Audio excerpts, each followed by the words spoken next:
ஆடை அணிந்திருப்பாள், ஆனால் நிர்வாணமாக இருப்பாள். அவளும் பிறர் பக்கம் சாய்வாள், பிறரையும் அவள் பக்கம் சாய்ப்பாள்.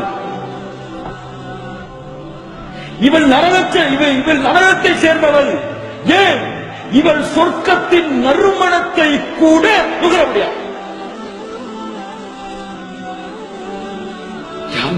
என்ன ஆகுவாங்க இவருடைய மனமையிலே? அல்லாவின் இரக்கம் காட்டப்படவில்லை என்றால் இந்த பெண்கள் எங்கே சேர்வார்கள்? இன்னைக்கு பார்க்கிறோம் முஸ்லிம் பெண்களுடைய ஹிஜாபில் நடக்கக்கூடிய குறையை.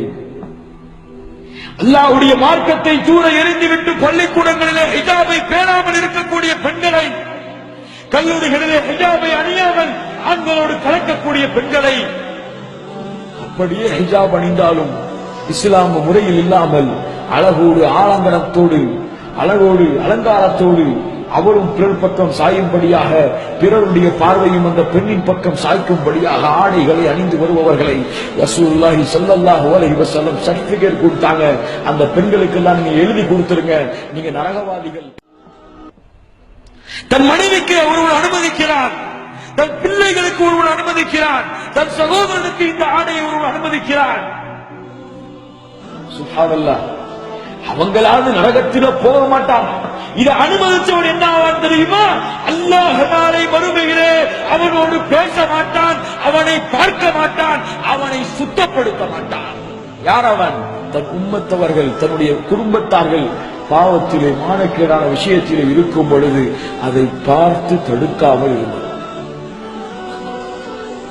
முஹம்மது நபியின் உம்மத்திலே நடக்கக்கூடிய காரியங்கள். சுப்ஹானல்லாஹி ரப்பில் ஆலமீன்.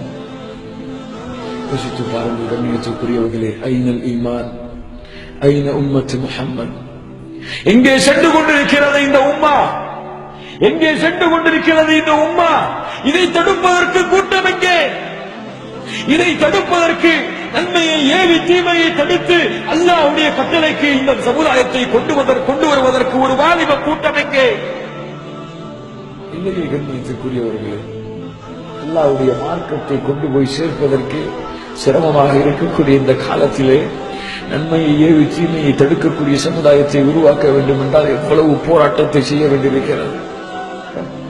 அப்படி ஒரு சமுதாயம் உருவாகாத வரை இந்த பாவங்கள், குற்றங்கள், நபி கூறிய முன்னறிவிப்புகளை இந்த சமுதாயத்திலிருந்து தூய்மைப்படுத்த கூடக்கூடிய, நன்மையை ஏவி தீமையை தடுக்கக்கூடிய கூட்டம் வராத வரை அல்லாஹ்வுடைய லஅனத் அந்த சமுதாயத்தில் இருக்கும். பாதுகாப்பான